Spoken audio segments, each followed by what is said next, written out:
தென்காசி அருகே பள்ளி சிறுவர்கள் விவசாயம் குறித்து அறிந்து கொள்ளும் வகையில் பள்ளி மாணவ மாணவிகளுக்கு விழிப்புணர்வை ஏற்படுத்தும் விதமாக சிறுவர்களை நடத்திய சிறுவர் சந்தை அனைவரையும் வெகுவாக கவர்ந்தது. தென்காசி அருகே உள்ள குத்துக்கல் வலசை பகுதியில் செயல்பட்டு வருகிறது ப்ளூ பல்ஸ் தனியார் பள்ளி. இந்த பள்ளியில் பயின்று வரும் சிறுவர் சிறுமியர்கள் விவசாயத்தை அறிந்து கொள்ளும் வகையிலும் அவர்களுக்கு விவசாயம் குறித்த விழிப்புணர்வை ஏற்படுத்தும் வகையில் பள்ளியில் சிறுவர் சந்தை அமைத்து அதில் காய்கறிகள் உள்ளிட்ட விளைபொருட்களின் சந்தை வியாபாரத்தை சிறுவர் சிறுமியர்கள் ஆர்வத்துடன் நடத்தினர். சிறு வயதிலேயே விவசாயிகள் விளைவிக்கின்ற பொருட்கள் மற்றும் எந்த விலைக்கு உற்பத்தி பொருட்கள் விற்பனை செய்யப்படுகிறது என்பதை விளக்கும் வகையில் பள்ளியில் பயின்று வரும் சிறுவர் சிறுமியர்கள் காய்கறிகளை வைத்து சந்தை கடை வைத்து ஒரிஜினல் தினசரி சந்தை போன்று அமைத்து வியாபாரத்தில் ஈடுபட்டனர்.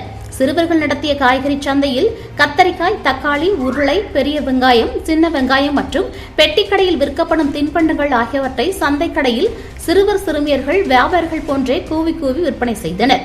இளம் வயதிலேயே சிறுவர் சிறுமியர்கள் விவசாயத்தை பற்றி தெரிந்து கொள்வதற்கும் மேலும் வணிகத்தை பற்றி அறிந்து கொள்வதற்கும் சிறுவர் சந்தை அமைக்கப்பட்டது.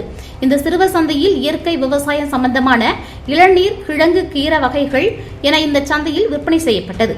மாணவ மாணவிகளின் பெற்றோர்கள் சந்தைக்கு வந்து ஆர்வமுடன் இளநீர், காய்கறிகள் உள்ளிட்ட பொருட்களை வாங்கிச் சென்றனர்.